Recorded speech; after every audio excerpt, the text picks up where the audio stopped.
Great. Well, how is everybody doing today so far? Great. Great. Good. Great. Well, good. Like I told the other classes, I'm just like my dog. I have ADD, which is Attention Deficit Disruptive Disobedient Disorder. So if you fall into the classification of ADD or ADHD, you're in good company. I don't care if stand up, swirl around, do whatever to be respectful of your neighbors. Okay? I'm going to try to stay on track with following kind of a linear progression, but if any questions happen, we might divert all those things. So Kelly wanted me to talk today, or at least present information to you, because I sit on the board of directors at Diabetes Support Services, and part of that is functioning as a research analyst to review technologies that are used not only in Western healthcare, but from around the world, and to really separate the wheat from the chaff, so like separate the evidence-based research from all the marketing hype. And then to introduce you guys to some of the newer tools that we use for health management, especially within the diabetic population. Okay, is all that kind of like good in a nutshell? Yeah. Okay. Good. All right, so one of the breaking things that we're working with right now is hydrogen gas and using that with our clinical diabetic population. And that has, in your medical training or nursing training, has anybody ever talked to you about this? No. Okay. All right, so I want to be very clear in that when I'm talking about hydrogen gas, I'm referring to H2, not H+. H+ is really acidic, don't drink that bad. Okay, H2 is two hydrogen atoms with extra electrons, so they can donate electrons. They're actually very, very, very unique in that hydrogen, also in hydrogen gas, also known as dihydrogen or diatomic hydrogen or molecular hydrogen, tomato, potato, whichever one you decide to pick, they're all the same thing. What's very unique about it is that it can pass through, it's small enough to pass through cellular membranes, including the blood-brain barrier. So it can immediately arrest things like hydroxyl radicals, which are the most cytotoxic free radicals of all in the human body. And H2 can immediately bind with that and suppress it. It immediately converts into water. Okay, so... Wait, so what happens to the other hydrogen? I'm sorry. Is that getting too far off track? Well, perhaps, but right now what we know is that the hydrogen gas immediately binds with the hydroxyl and then you just get water out of it. So, I mean, that's what the science says thus far. And there's no negative effect, or there's no cytotoxicity at all.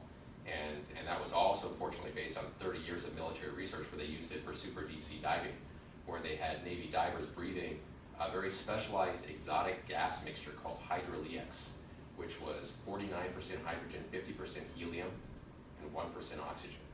And they would breathe that down to like 600 to 1,000 feet. Something crazy. Yeah. And what they realized was that there was little to no cytotoxicity from that at all, even at those very high concentrations. So with that said, there was an interesting phenomenon that transpired in the early 1990s in Nordenau, Germany. And there was a slate mine that's in that location in Germany. It was a slate mine during World War II, and it had since been converted into this special resort. And there were a large number of individuals that were suffering from terminal illnesses that went there for their last hurrah.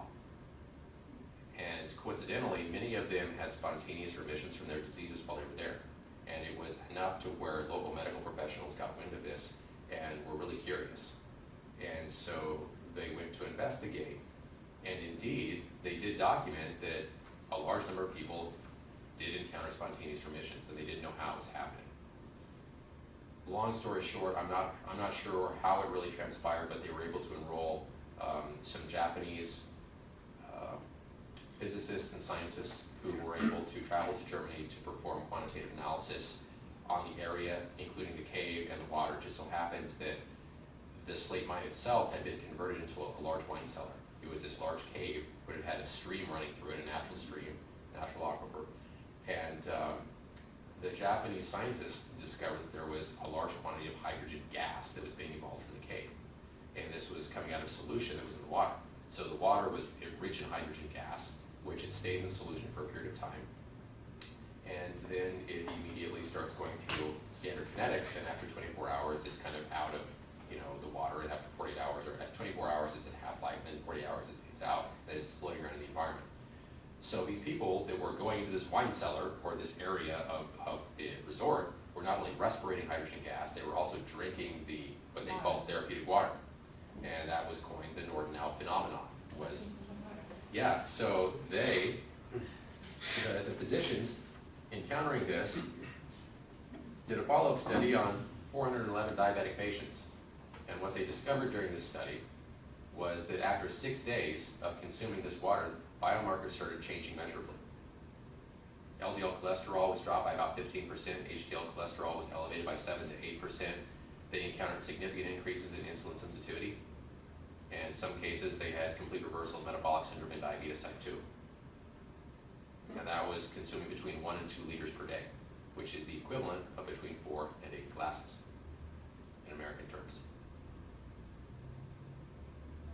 Okay, so that's where I came to this from the diabetic side. Now, why I started investigating this is because I started investigating the Japanese healthcare system. We started noticing with our diabetic population in the United States that quality of life wasn't what we thought it should be in their later years. In Western medicine, generally speaking, diabetes is handled to some extent through dietary control, to some extent through physical fitness, but to a large extent synthetic pharmaceutical medications. The problem with this approach in the long term, and I don't want to harp on Western medicine too bad because we're great at what we do, which is emergency management. We're great. I mean, if you get like an arm lopped off, this is the place to be if you want to put it back on, right? But when it comes to long-term care, the numbers don't lie.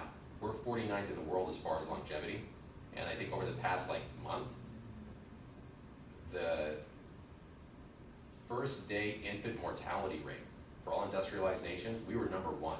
I mean, we have the highest death rate for first day infants of any industrialized nation on the planet. And that was research that just broke over the last month or two.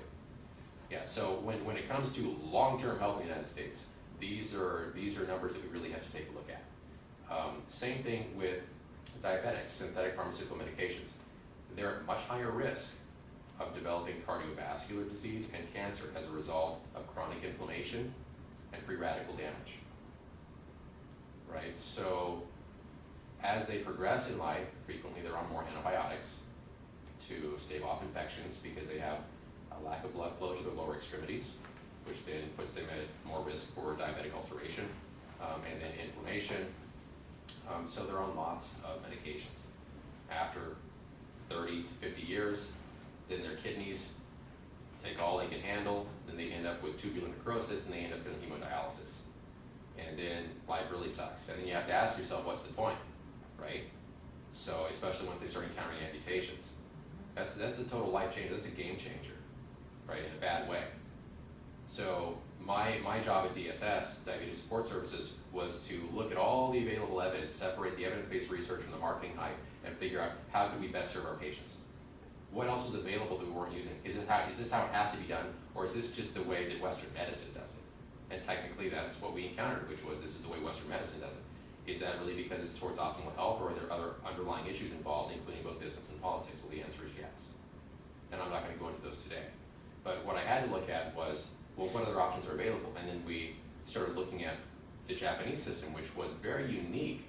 It's also important to note that the Japanese have the highest life expectancies of any country in the world. They also have one of the lowest infant mortality rates of any nation in the world. They were #1 for years. I think it's only been the past 5 or 6 where they've dropped to #3. But they've also been nuked 3 times. They smoke like steel factories. So even so, they're still doing pretty good, right? You know, pound for pound. What's very unique about their medical system, though, is in the 1950s they implemented something called Ninjin Doku, which roughly translated means human dry dock. And after World War II, they were dealing with a devastated medical system, shortages of pharmaceutical supplies, large loss of life. Those that were still alive, they were still dealing with radiation damage, starvation, malnutrition, a litany of issues. And to make matters worse, policymakers in the United States really muscled in, wanting to psychologically cripple the Japanese culture because they knew that they were very proud and determined people, and if they didn't really crush them, they might come back. That was the philosophy of the time. So the Japanese that were left, especially the policymakers, really did genuinely believe that they might be susceptible to ethnic annihilation. And so to preserve their numbers, they implemented a process called Ninjin Doku, which turned out to be, as it progressed, the most progressive and results-oriented disease prevention healthcare system ever established. And over the past 50 years, those numbers bear themselves out. They now have the longest life expectancies of any nation on the planet. And what they did starting in the 1950s was they mandated that every single important policymaker, engineer, CEO, contributor to the community had to go into a hospital 2 weeks out of every year. It was like a motel stay, where they stayed there and they were scrutinized from top to bottom to head off any illnesses. Okay, and out of that, they started developing other methodologies for disease management. And as far back as 1965, they began using electrolyzed reduced water, which is rich in hydrogen gas, although they didn't understand the chemical kinetics at the time. They just knew that it worked against acid indigestion, dyspepsia, chronic diarrhea. And it's kind of their Tylenol, right? I mean, or aspirin. You know, if we had aspirin produced today, it would be heavily regulated. But because it's been around for 80 years or longer, you know, you just buy it over the counter. Very similar. So it wasn't until the Darnell phenomenon that they really realized there was a component of this that could really be used with the diabetic population. And that's how I started discovering all this research. Okay. And it's also interesting to note that if you start going through PubMed and you start looking up all these articles, almost none of them are done in the United States. They're all in foreign countries. So the Darnell phenomenon discovered that hydrogen gas alone, just routine consumption, could significantly change biomarkers for the better of the diabetic population. Then we have additional studies, which this one's double-blind placebo-controlled diabetes type 2, demonstrating the same concept using synthetically produced hydrogen from electrolysis. We can produce hydrogen gas in one of two ways. We can either do it through hydrolysis, so we could drop magnesium in water, and that can off-gas hydrogen, but that's really difficult to control, right? There's no way to really shut it off or modulate it except just removing the magnesium from water. But if we use basic electrolysis, electricity through water, what happens? What's water? H2O, right? So if you run electricity, it breaks it apart, right? And what do you get? Hydrogen and oxygen? Hydrogen and oxygen, okay. So if you do it really rigorously, then you completely gasify the water and you end up with, you know, two big balls of gas, which are really explosive and really dangerous. Yeah. Okay, if you do it, that's why they use them for fuel and rockets and stuff of that nature. It works great because the byproduct is water, right? It's like, if you could run that in cars, it'd be great too. So if you run weak electrolysis, you can actually stabilize, for a period of time, the gas in solution. So you can stabilize the hydrogen gas in solution for up to 24 hours. You'll still have a little bit of bleed off, so we know for the first 4 hours, it stays at maximum concentration, and then over the next 48 hours, then it begins to bleed off until after 48 hours, it's pretty much back to equilibrium. Same thing with, we can embed oxygen gas in water to create a low level of antimicrobial. Okay, and we'll talk a little bit more about that shortly. But I think Kellyanne wanted me to share this information with you in large part because she wanted me to open your minds to alternative technologies that perhaps are not being shared in your training. And then there's another component. Not only do we have to worry about the long-term ramifications, the negative ramifications of the routine consumption of synthetic pharmaceutical medications on our physiology, but we have to think about the environmental impact as well, right? So when we start looking at what's happening 50 years after Western medicine went gung-ho on antibiotics and all kinds of pharmaceutical medications, and after we deregulated the marketing process and now we have direct-to-consumer marketing for prescription medications, we're now detecting residues from all kinds of prescription medications in our watersheds and in our water supplies, including significant amounts of antibiotic resistance. Okay, now the problem with this is that the municipal water treatment plants that were designed 50 and 60 years ago were never designed to filter out these residues. So they're trickling through, and up to 93% of them still make it through the system, and they end up in our river streams and in our drinking water. And there's currently no scientific way to understand how all 2,000 plus of these chemicals, residues, are going to interact and cause an impact on our long-term health, the health of wildlife, our children, sometimes they're one and the same, and then the environment itself, right? So this is becoming a real problem. Same thing with antibiotic resistance. Right now, as of last month, at the same time we were getting our negative numbers for infant mortality rates in the United States, the chief medical officer in Great Britain indicated that antibiotic resistance in Great Britain has become such an issue, it's now an issue of national security. And they're not even dealing with MRSA anymore, now they're dealing with CRE. And CRE is the nasty redheaded stepchild to MRSA. MRSA's bad, CRE is horrific. And there's no way to really treat it. So these are things that we really have to start thinking about with regard to how do we, as we proceed with not only Western healthcare, but just healthcare around the world, how do we proceed in a way which really produces positive results in ways that cost very little and respect our communities and the environment?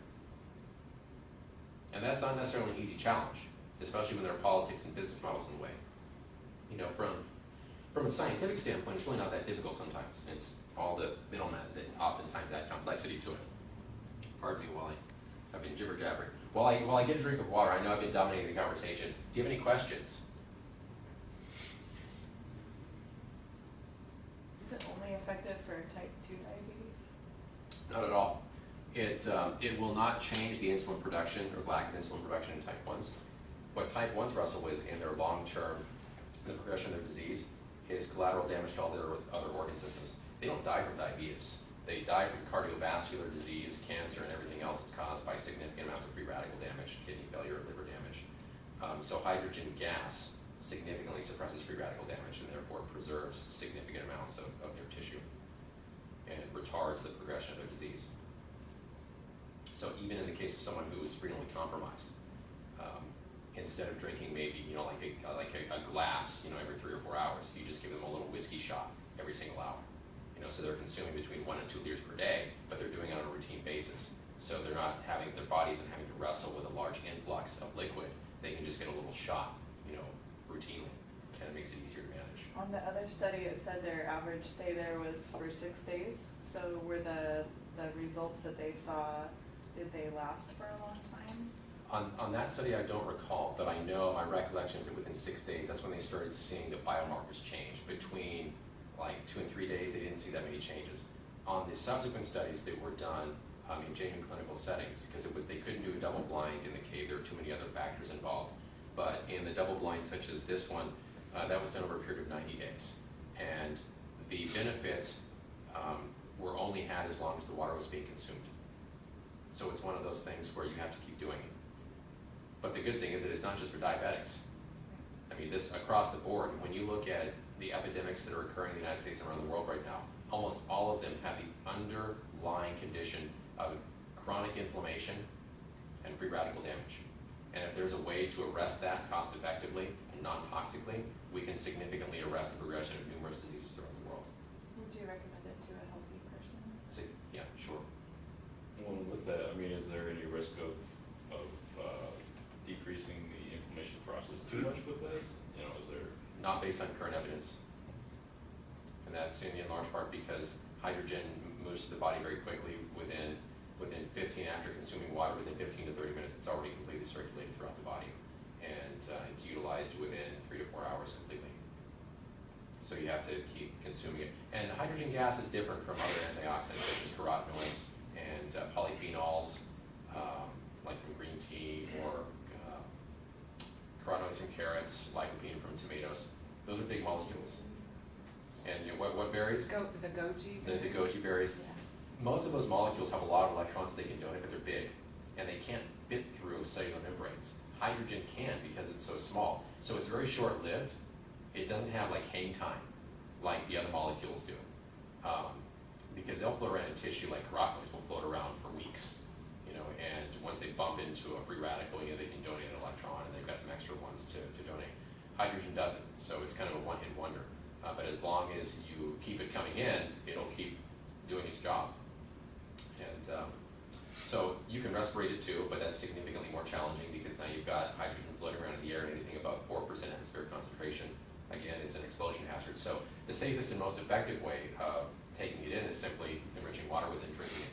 And again, the safest and most effective way is through a medically certified electrolytic water generator. So, and did Kellyanne give you any of the documents that I sent 2-3 months ago? Do you have a case study that you're working on? Like I vaguely recall like a female that was like 50 plus, ovarian cancer, diabetes type 2. Yes. Okay. All right, so I want to kind of stay on track with that and not diverge. So I told you I've got the ADDDD7. I'll just talk for hours about all kinds of stuff. So in staying on track with that case study, she has ovarian cancer, right? Is that what it was? Yes. Okay, and do we know if she's undergoing radiotherapy or chemotherapy? She just had a hysterectomy, but we don't know So- what's gonna happen now. Okay, so we don't know what kind of therapy she's going to. Okay, all right, so she's just out of surgery. Okay, so we know now how hydrogen can be applied to the diabetic population, and perhaps, depending on her physician, how it could be applied to her, right? Depending on if she's in Japan or the United States. It all kind of varies, right? Japan, they'd be really open to the United States. They'd have to go through a lot of clinical documentation, which is the same stuff I'm presenting to you today. Okay, so with regard to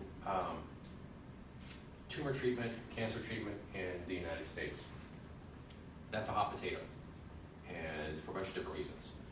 But this information I'm going to share with you today, I want you to be open to, because you're kind of the front line when it comes to healthcare. Physicians are well-meaning, but oftentimes they're very myopic, and you guys deal with the real stuff and have a lot more common sense in my experience, because you have your feet on the street every single day. So when it really boils down to it, you guys are really going to be the ones guiding the physicians. The physicians go out to their little seminars and stuff and learn about what is supposed to be cutting edge, but generally that's because pharmaceutical companies want it taught that way, not necessarily what actually works the best for optimal health over the community. So with regard to hydrogen gas, the Air Force Colonel, I think his name was William Paul Fife or Paul William Fife. He was the Air Force Colonel who was in charge of hyperbaric oxygen therapy and development in the 60s. The Air Force started heavily investigating hyperbaric oxygen following the high altitude secret surveillance flights from the U-2, because that was the first time pilots were really flying at super high altitudes, breathing 100% oxygen. They weren't sure what the effects were going to be on the human body. And so they had to learn about things like hyperoxia and lung burns and premature aging and all that stuff. He moved on from that to work with the Navy and Sea Lab, which was an underwater laboratory, where he then studied breathing gases such as hydrogen, which is 49% hydrogen, 50% helium, 1% oxygen. And then he went on to study hyperbaric hydrogen. And that's kind of dangerous stuff, because now you have a highly pressurized environment with hydrogen gas, and that can be very explosive. But there was a hunch in 1967 that because cancer is highly associated with free radical damage, which causes DNA denaturing, that if there was a way to arrest the free radical damage, that we could effectively stall or significantly suppress the development of cancer. So that was a hypothesis in 1967. And then they did an animal study in 1975 using lab rats and intentionally infecting them with squamous cell carcinoma, which is skin cancer. And what they discovered was that when they were exposed to 97.5% hydrogen, I think like 2.5% oxygen in the atmosphere, within 2 weeks, all of those cancerous lesions had completely resolved. Okay, now what's interesting to note is that following that research, continuous research in the United States went black on that topic. No other research was done. Okay, I don't have the answer to that. In looking at all the research, there's no logical way to justify why that was done. There is certainly conspiracy theory, there's politics, there's business, all those play into it, no doubt. But there's no logical reason why it should have been stopped. From that point forward, all additional information or all additional research regarding that topic had to be done outside the United States. And that's where the Japanese started doing their research. And again, the Japanese have a medical system that's geared towards genuine disease prevention, and they do that because they were genuinely concerned about ethnic preservation. That's different from the way the Western medical healthcare system works, which never had to undergo that process. Our medical system was never based on cultural or ethnic preservation. It was based on a business model that was developed in the early 1900s, and it's continued to this day. So those are things that we have to think about. What I have to think about when I'm doing my research is, is Western medicine doing this because it's truly effective, or more effective than other options, or is it because that's the way that clinics can easily bill for it? And is it easily billable that way because of policies that have been put in place, and why were those policies put there?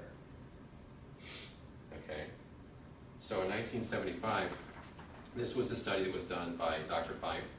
You can find this also through, I think it's available on PubMed, it might have been on a different database. What I've realized is that a lot of the oncology research isn't necessarily replicated PubMed replicates almost all research unless it's oncology. It's interesting. I think there's political issues involved in that too. So just food for thought. In 1999, Japanese researchers started figuring out some of the mechanisms of action with regard to hydrogen-rich water on tumor cells.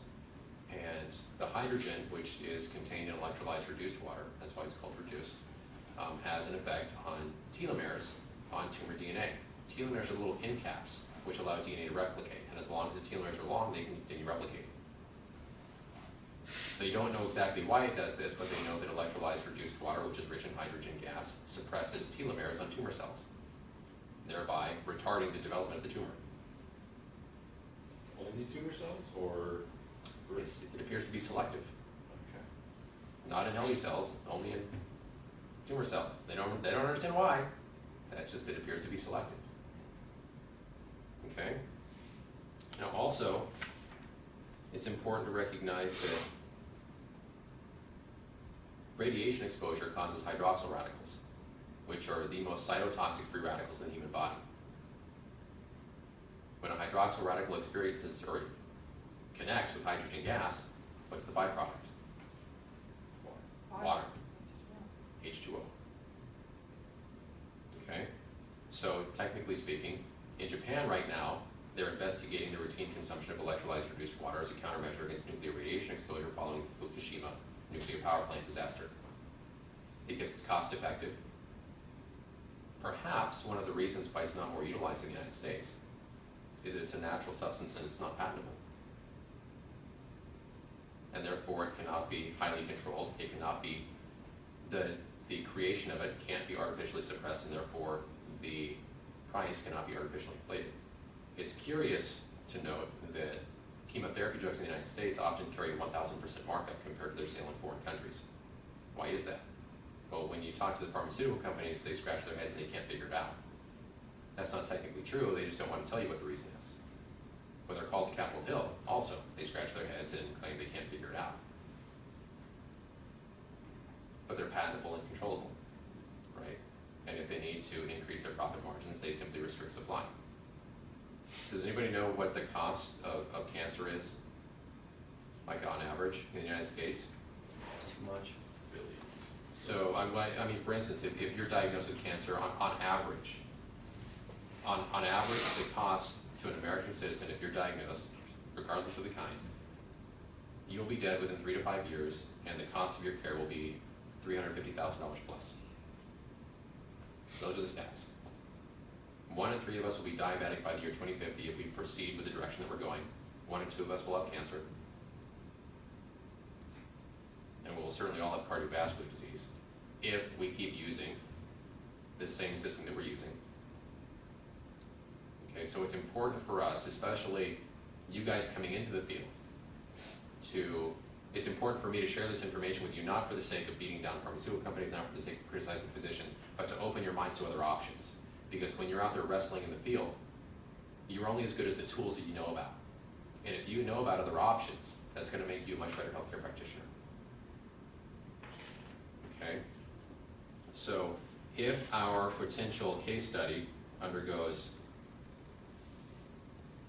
radiotherapy for ovarian cancer, was it ovarian or uterine? It's Oh, ovarian. It's ovarian. Okay.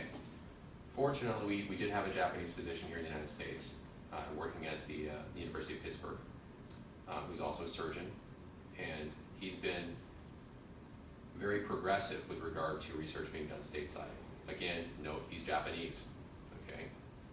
And this was one of the more recent research articles regarding the use of hydrogen-enriched water to suppress damage caused by radiotherapy. So in essence, what the article says is that if the patient is routinely consuming water enriched with hydrogen gas, then it will help to protect all of the other organs against any collateral damage caused by the radiotherapy. Okay, which is often the case because once they're being treated, there are other organs that are affected by the radiation. Okay, same thing for cisplatin-induced nephrotoxicity. Cisplatin, very powerful chemotherapy drug. Okay, oftentimes it causes kidney failure, kidney damage. hydrogen gas. Significantly suppresses the damage. Okay.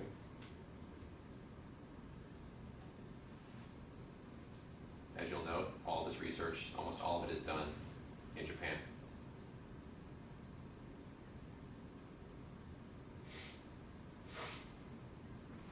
Any questions?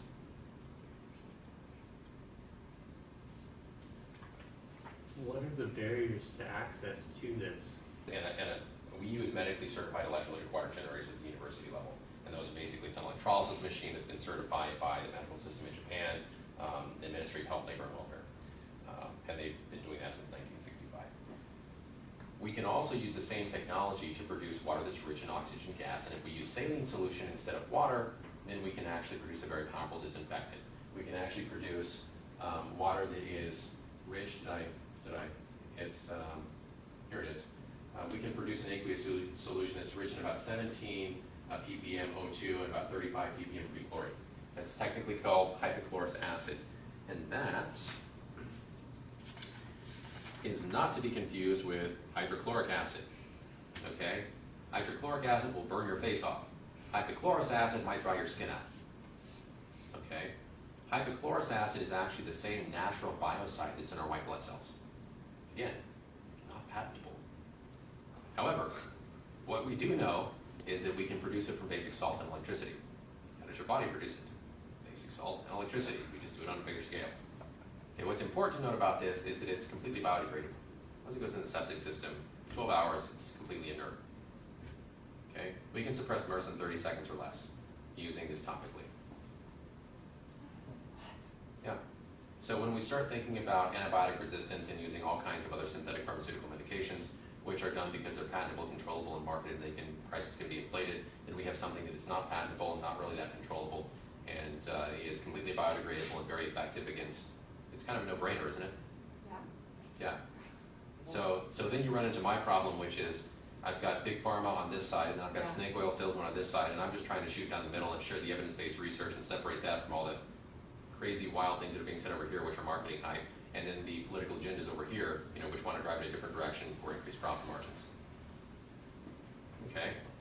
Now, in the case of hypochlorous acid, this is also very important for diabetic patients because they're much more susceptible to lack of blood flow to the lower extremities, development of diabetic ulcers, and then if infection sets in, then potential amputation. So the general course in the United States is antibiotics to suppress bacterial load, and then some type of topical wound treatment to help with closure, if it happens. So we can also use hypochlorous acid topically, in a medical environment. It helps when we have a surgeon on board to be able to direct it, although it is non-toxic. That's done more for politics than it is for efficacy. Okay. This article was written 2012 actually. I think it was 2011, it was published in 2012. It's called electrochemically activated solutions. So that's currently the lingo that we use in the clinical environment for hypochlorous acid or any electrochemically produced solution that we can use as a topical disinfectant or like a solvent. Okay. Now, whoever wrote this is probably really proud. They're like, wow, I'm gonna get my PhD. I'm gonna get a job now. And they thought they were onto something new. No, they weren't onto anything new. This was used in 1915 in World War I. Okay, World War I. They used it on hospital ships. Okay, it was actually developed in 1889 as a means of sewage disinfection in London because they could use seawater, they could run electricity through seawater, they could produce dilute, they could produce a water that had dilute chlorine in it, which they could then use to disinfect sewage with. That's how it was initially designed. Then in World War I, it was applied to British and French hospital ships, which were military vessels, because they had mature electrical systems. Most municipalities did not. So even if you wanted to use this technology for sewage disinfection, it still was big, it was bulky, it was the size of this room, and it required a customized electrical system, which nobody really had at the time. But the military, always being ahead of the game, had sophisticated electrical systems on their ships. So they built electrolyzers out of cedar wood, carbon electrodes. And they dumped seawater in there because what's seawater? dirty saline solution is what it is. You already got your sodium chloride in there. So then they electrolyzed that, and now they add an aqueous solution that was rich in oxygen gas and free chlorine, which they then use to clean the decks, wash the laundry, and treat surgical infections, or treat surgical. 2 minutes? 2 minutes. Wow, we got to wrap this up really quickly. Okay. And then the hydrogen-rich water, which is produced in the process, they just chucked overboard because at the time it was worthless. Okay, they didn't discover it actually had benefits until the Japanese began investigating in the 1930s, began investigating plants and animals. And then after World War II, because they had no pharmaceutical medications, their healthcare system was completely destroyed following World War II. They were open to other things, which is the same thing I'm trying to do with you guys, which is open your eyes to other things, and then they're much better off for it because now they have the longest life expectancies of any nation in the world. Okay, so with that said, we can use the same technology on diabetic ulceration. We had a 71-year-old case study last summer where we had a 71-year-old diabetic who developed an ulceration on the medial side of his right leg, just above the ankle. It initially started about this big, the end of a little pin. Within 4 days, it was that long, about 1.5 inches wide. Went to the oncologist, and the oncologist basically said, look, 71 years old, you have significant cardiovascular disease, significant neuropathy, you know, I'd like to be able to tell you good things, but here's the reality, you're probably looking at amputation. Now, there's some things that I can't say because we're on video right now, which I said in other classes, so you'll have to ask them what I said. But ultimately, his wife shared with me some things that I also can't share on the video. But she was aware of the research that was happening at the university, and long story short, hypochlorous acid, technically called electrolytic sodium hypochlorite, was placed in the container. He spritzed it every 4 hours. Within 3 days, he had complete scab over. Within 3 weeks, he had 75% wound resolution. Within 6 weeks, it was completely healed with only a scar, with no need for antibiotics whatsoever. Okay, so again, there's another way of reducing the dependency on antibiotics, thereby reducing our risk of being exposed, antibiotic resistance, and then environmental factors involved in that too. Okay. What kind of spectrum does the hypochlorous acid work on as far as antibiotics? Like gram-negative, gram-positive, everything in between? That's a really good question, and I've got documentation that covers that, and I don't have it right on the tip of my tongue, but if you contact me via email, I can get it to you. Okay. What we do know, just what I remember right off the cuff: MRSA, Klebsiella pneumonia, Salmonella, E. coli, Staphylococcus, and over 40 other pathogens that has been tested on, including fungi, bacteria, and viruses. That's what I remember right off the cuff. No. And could this be ingestible as well? Generally not. It's generally topical only. Okay.